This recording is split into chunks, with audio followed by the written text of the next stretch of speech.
So we'd like to talk to you today about an issue that comes up every year, and that's concerns over winter heating costs. This year has been particularly of concern because temperatures have been near historic in terms of not only cold, but also sustained cold over time. And we've had customers, as evidenced by people here today, and we're glad to have them here so we can discuss this, about their concern about their bills and what's happened with the increased consumption because of the cold weather. And we're looking at this as an opportunity to not only inform, but also to educate about what's going on. So first I'd like to say public utility districts are a different animal. We were formed in the 1930s, and proud to say that we were formed by initiative number 1. Initiative number 1 was the first initiative to be formed.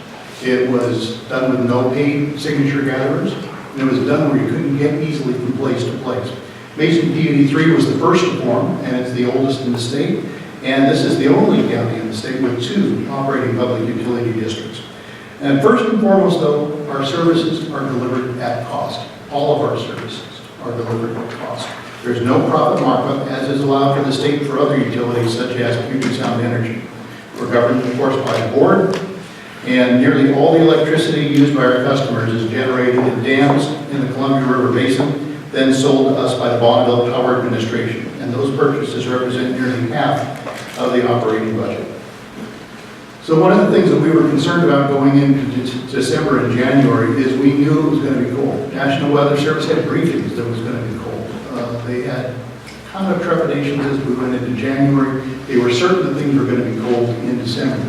So we started putting information out to our customers, letting them know it was going to be cold. And with those cold temperatures come higher consumption, which results in higher bills. So using our Facebook page, our Twitter page, the news media, our website, and other outlets, we started putting that information out. Also, this is an issue that is not specific to Mason County. It's far and wide throughout the Pacific Northwest. Matter of fact, they had near single-digit temperatures in the Columbia River Basin, and they're still digging out for snow over there. But it's been pretty darn cold there. And in checking with other utilities, I found out that they were having the same problem. Cold weather, high bills, and they were doing the same things that we've been trying to do to get the information out. That's going to have an impact on local bills. So let's talk about rate increase issues. The most recent rate increase was a response to Bonneville Power Administration's increase in wholesale rates. And that was implemented October 1st, 2016. It was a 4% kilowatt hour charge increase to 7.0727 cents a kilowatt hour, a 10-cent a day increase in the daily customer charge, and that is $1.10 a day. That went into effect on October 1st, has not changed at all. No increases included in the adopted 2017 budget. Rates don't change seasonally, energy consumption does. There are no time of use rates, none are anticipated. But one thing I want to point out here in the lower right-hand side of the screen, you take a look at the graph and you can see pretty much what's happened with BPA rates and the effect on our local rates. BPA is the blue, and those the increases over time, the wholesale rates. I'll talk about that a little bit later. And you see Mason PUD 3's rate increases, which we've been able to absorb a pretty good portion of that increase from BPA, but still that has an impact on local rates because we get all of our electricity from the Bonneville Power Administration. So we've had a lot of discussion online and off about the varied rates of utilities around us. And there is a mix, as you can see when you take a look at this map. But note the counties in red, because I want to make a particular point on those. I'm going to give a little history lesson. Franklin Delano Roosevelt, we kind of think of him as the father of public power because he was such a champion of it. And he saw public power as 2 sticks. The first stick was the birch rod that regulators can use to force private utilities to behave and charge fairly. On the other hand, he saw it as a yardstick. And the yardstick was whereby prices and services of private utility companies could be measured to ensure they were fair.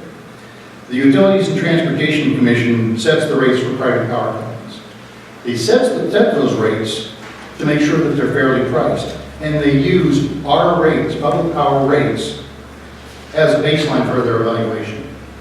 So if current rates of, say, Puget Sound Energy are considered fair, after examination by the Utilities and Transportation Commission, how does that utility measure up when compared to PUD3? I'm going to show you a chart of various levels of consumption, but I want to make sure that you know that these are communities and counties that are boarded to PUD3, so that there's some context involved here. So, the bill comparison, these include all charges except for taxes, because taxes vary between different jurisdictions, but these also include the system charges by all utilities, including Puget Sound Energy and PUD3. So if I'm a customer using 2,300 kilowatt hours of electricity, now, Puget Sound Energy's bill is $245. PUD3's bill is about $21. 3,300 kilowatt hours of consumption, you see an even greater increase, $353 compared to $273. We've had a number of folks that have been in that third range, the 4,300 kilowatt hours of consumption. Once again, the bill for Puget Sound Energy and those other utilities are higher than Mason PUD3s. So one of the things to keep in mind, if Utilities and Transportation Commission's Puget Sound Energy's rates are fair and just, I think that we measure very well with them in terms of talking about fair and justifiable rates. Here's a breakdown of PUD3's budget. And I want to pay particular attention to the purchase power there on the right. About 2/3 of our budget goes to power purchases, mostly out of our control. Taxes and depreciation, also out of our control. We've received clean audits for the past 37 years from the Washington State Auditor on our financial management and how we meet state laws in implementing our authority, which I think is very telling. There have also been questions about Johns Prairie Operations Center. Bringing it back up again. So here's Johns Prairie Operations Center, and I just want to talk about the funding in this case and the fact that we were in a situation where we had no room to expand, to serve our customers better. And this was our option. So what happened is that the funding of Johns Prairie operation came from refinancing the debt. The savings from that action allowed us to build the operations center under the then existing debt level without tapping into operations of the PUD or other PUD funds. And in short, it was a no net increase in rates from the operations financing and construction.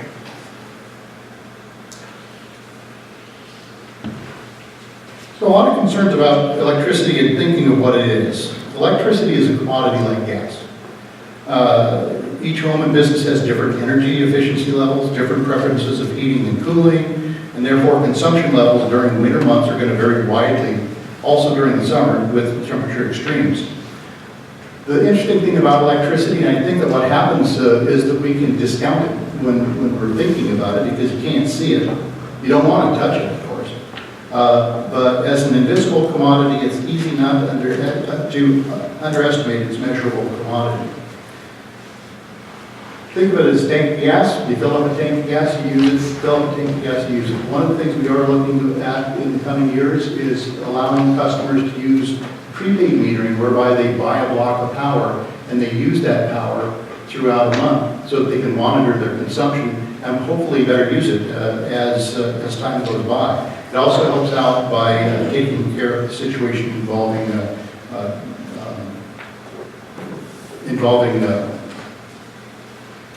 deposit statement. So we also have an issue about what our breakdown of the bill is. We have the daily system charge and we have the energy charge. The system charge is pretty much operation of the utility. One of the things I want to point out is last night we had an outage on Mission Creek Road. Our guys responded, had power back on in about an hour and a half. And that is one of the things that goes into that daily system charge. The operations of the utility, the ready to serve to provide folks with service, the lines and so forth. That is the daily system charge there. I'll go a little bit more in depth on that also. The energy charge is pretty much the commodity charge. There are a number of issues that go into that I'll also discuss that affect our rates from the Myer Power Administration. So let's home in on the daily system charge. This is an intentional design by by Mason PUD3 to balance the needs of full-time residents and part-time residents. Take a look at this picture here on the right. There's the home that's at the top that has a pole, it has a transformer, it has distribution going to it, its meter is red. If there's an outage, we're out there to make sure that the power goes back on for that, whether or not a customer is home. And if we folded everything into the kilowatt hour rates, as some would suggest, then local customers would be paying a relatively higher per kilowatt hour charge. And that per kilowatt hour charge would be relatively low for the seasonal customers that are here, for the basic reason that they're not using electricity, but they still expect the same level of service when they get there to turn on the electricity. Well, let's talk a little bit about some of the underlying information. A lot of rural utilities design their rates to balance the cost of service between the full-time resident and the vacation home residents. And basically, that results in a lower per kilowatt hour charge and a little bit higher system charge compared to more urban areas. But this is the same type of function that most utilities on the Olympic Peninsula use because they have a lot of seasonal customers that they still need to maintain the system for them. Now, some utilities like Puget Sound Energy and Seattle City Light do have a lower system charge and a higher per kilowatt hour charge, but they have a much larger commercial industrial base than we do. They don't have the seasonal effect that we do, and they have a lot of customers to pull power from. So we have a large percentage of vacation homes, and it's about 25%. And our study shows that this approach is the best way to balance that out between full-time customers to avoid having them pay a disproportionate amount of maintenance compared to the seasonal customers. So we think of it as a ready-to-serve charge. So regardless of the amount of electricity a customer uses or when, they always assume they'll flip on the switch and it'll be on. And this ensures that it shares the cost across all customers.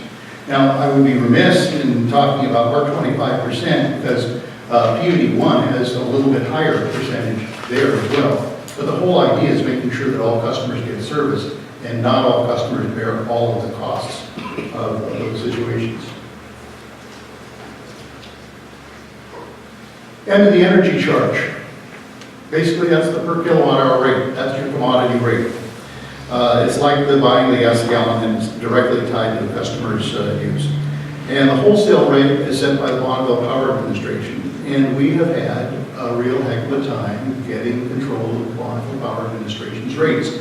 As you as commissioners seeing this every time knows, as staff has seen, and those that have followed this in the media, Bonneville Power Administration has a lot of things that has to do that cost a lot of money. So when you get your electricity bill, about a third of your bill doesn't go towards generation. It goes towards fish and wildlife programs in the Bonneville Power Administration service territory. And that rate is going up. It was $1 billion last year. System maintenance and repairs, operations, transmission system, and last but not least, the Canadian treaty that costs us as public power ratepayers $350 million a year. So there are a lot of factors that go into that, but I would like to finish that discussion on this important point. Bonneville Power Administration is one of the biggest drivers of rates in the Pacific Northwest of public utilities. They've made 3 consecutive and significant hikes in wholesale rates. In 2015, 7%, 9% in 2013, 7.8% in 2001, and overall, they've increased wholesale energy prices 29% since 2008. Now, that said, I think it's very important that PUD3 has been very active in the Public Power Council, Northwest Public Power Association, Washington Public Agencies groups, a number of other ABC groups, to just drill into BPA that their wholesale rate increases have real impacts in local communities. And we're going to be talking to them about this situation we're having right now. As a matter of fact, I'd be stunned if other utilities didn't talk to them about the situation either. Frankly, it ticks me off that they raise their rates and we have to bear the freight as to our customers. We want to keep our rates as low as possible. And we think they are, especially when we go back to the rate comparing PUD3 and Puget Sound Energy and other utilities around us. But we try our best, not only in our local operations, but in our interactions with BPA to keep those rates down. I'd like to turn it over to Justin now to talk about the weather impacts that we've been seeing over the past couple of months. Thanks, Joel. As we've all known, because we all live here in Mason County, we've had a very, very unique winter period, the last couple of months, and we've all benefited and enjoyed the winter scenery that we've had. Beautiful snow pictures, we see them online. We've had frozen lakes, which of course is not common here, and that's a result of having the coldest December since 2009. We have historical colds, weather the last couple of month and a half or so. We had the 5th coldest start of January in 70 years. The first half of January, every single day was officially colder than what we call normal for this region, and 11 of 15 days were over 20% colder than normal. Now that really deep freeze and that deep cold temperatures for a sustained period of time has a very big impact on buildings and energy usage. And if you take a look at the February newsletter that you have in front of you, if you open up the first page on the left, you'll see heating degree day data. And heating degree days are something that energy companies around the nation use to track weather temperatures impacts on energy usage. And you'll notice that everything that's highlighted there is colder than normal temperatures, and when you get down to January, you'll see just how significantly colder they are, up to 56% colder from several of the days. So we've experienced a very, very deep freeze for our area here. And of course, weather impacts our energy usage, and I want to just talk a little bit about how that does impact. So if you use a formula for heat loss, UA delta T, it's kind of a very specific formula that allows us to be able to calculate heat transfer from hot to cold. And of course, in the wintertime, it is warm in our house because that's what our heaters are doing, using electricity to heat us up. And of course, outside is cold. And so heat always wants to go from hot to cold. It's physics, it's not something we can control. All we can do is slow it down with insulation, but heat will always go from hot to cold. And the greater the temperature difference, this is the real key when we talk about depth of cold. The greater the temperature difference between inside and outside, the faster the heat will flow, or the faster the heat will leave our house. So when you think about your thermostat in your home and you set it to 65 degrees on a 30-degree cold winter day, which we had, your heat will leave at a certain rate. Now, if your temperature outside is colder, let's say it gets down to 20 degrees, like it has been getting in the evening, and you leave your thermostat at 65 degrees, your heat will leave at a faster rate, which causes more calls for heat on the thermostat, which turns your heater on more, which uses more energy. So even if you don't adjust the dial, the large variable in this equation here is the outside air temperature. And of course, in Mason County or up on the Topeka Peninsula or at Lake Cushman, perhaps out of Matlock, everybody is experiencing the same outdoor air temperature, very, very cold. So weather does have a very scientific impact on energy usage. Now, I want to also talk about a couple of the things that we do here at Mason PUD 3 to increase system reliability.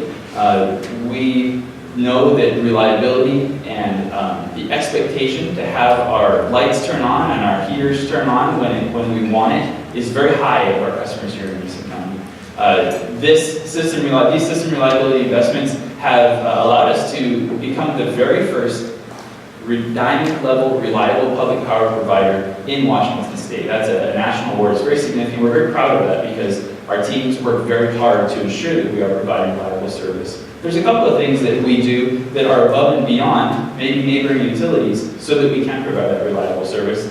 And one of those things is tree wire. This is covered wire. It's a little bit more expensive and it's a little bit more difficult for our linemen to work with, but we all make that investment to ensure that we have a reliable electrical system here in Mason County where we have our large evergreen fir trees, of course.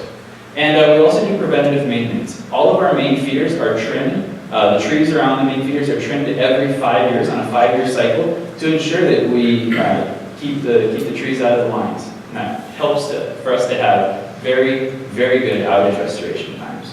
And we know that that's very important to our customers. So we have talked a lot about winter heating bills, and we know that they are a burden to our customers. They're a burden to us, PUD employees. Of course, we pay the same rates that everybody else does in Mason County. We're impacted by the same cold temperatures that everybody else in Mason County is. And so we do have many services available for our customers to partner with them. And I want to review a couple of those. The first is budget billing. Joel compared energy usage to as a commodity. And of course, we always have to pay for the amount of energy that we use. But it would be nice to be able to pay a flat amount all year long so that you don't have to worry about high winter bills. And so we have a budget billing program, and that takes your total energy usage and it averages over the 12 months so that you have a flat bill to pay each month. So that's a really great benefit to our customers. We also have a very robust conservation program. Our conservation team has several trained energy efficiency advisors that are able to come to a customer's home for free, do a home energy survey, help them identify the high users of energy, and then help to make recommendations on ways to eliminate energy waste. And of course, if we use less, we pay less, so conservation is really important. I have a success story. We get these all the time, but I just wanted to read one that came through over social media, and this is from a customer, but we'll just leave her name anonymous. But she says, my usage or high bill issue has been solved, which is great, this is good. They had a broken heat pump, and PUD was awesome in helping to resolve it fast, or quickly. We had 2 guys there within an hour after their first call to them, which is really great response time, of course. They also were very super supportive and understanding about payments and to catch up on the account as it suits the customer. So our desire is to be here to help. We want to help, but we can only help people who want that help from us. And so we have that conservation program. We also have a low-income assistance program. If you have a low-income disability or a low-income senior, we do have a discount that will remove the daily system charge and provide a monthly discount there. We also have the Project Share program. And the Project Share program is basically neighbors helping neighbors. These are other customers who have chosen to donate above and beyond their power costs to go into a fund that will help their neighbors with energy assistance programs. So we do have a Project Share program. We also have a Smart Hub app. We believe that education is probably one of the most powerful tools that we can use. And our Smart Hub app allows you to see your personal energy usage. And as you get an advanced meter, you're able to see your own hourly usage at the home so that you can identify on your own the energy that you use and are able to make changes on that to eliminate energy waste and take control of your energy usage. We also offer check reads. So sometimes a customer may come and may say, my bill is too high, my reading doesn't look accurate, and we'll evaluate that. And what we can do is we will send out a person to go out and read the meter again and to check and verify that we read it right. Of course, many of our meters are read by person, by hand, and there is always a factor of human error. And our meters are very well trained and they do an excellent job, but at times mistakes can happen. So we want to make sure that we are ensuring that we have a verified reading. So we do offer a check read program. And as Joel and I have mentioned, we also are actively engaged in social media, educating our customers about ways to save energy efficiency programs, cold weather as it comes so that customers can be prepared. And we take pride in every customer that comes to the PUD's social media accounts with questions and concerns, always gets helped out, always gets addressed. We never ignore customers there. And finally, we are doing a winter bill workshop. Now this is going to be on Thursday, February 2nd, that's this Thursday, right here at the Operations Center. It will be from 5 o'clock to 8 o'clock, so after hours. We normally have this available, but we want to have this available for this specific time as we talk about winter bills. And customers are invited to come during this time at any time. They don't have to come at 5, there's no presentation, but we will have our conservation staff and our customer service representatives available. Joel and I will also be in the lobby to be able to answer any general questions about the PUD. We want to help customers schedule energy audits. We want to help them sign up for budget billing, make payment arrangements, take care of their business needs after hours. We want to be available for that as well. So those are the things that we have to share. We, in general, are aware of the winter bill concerns and ultimately want to be able to help our customers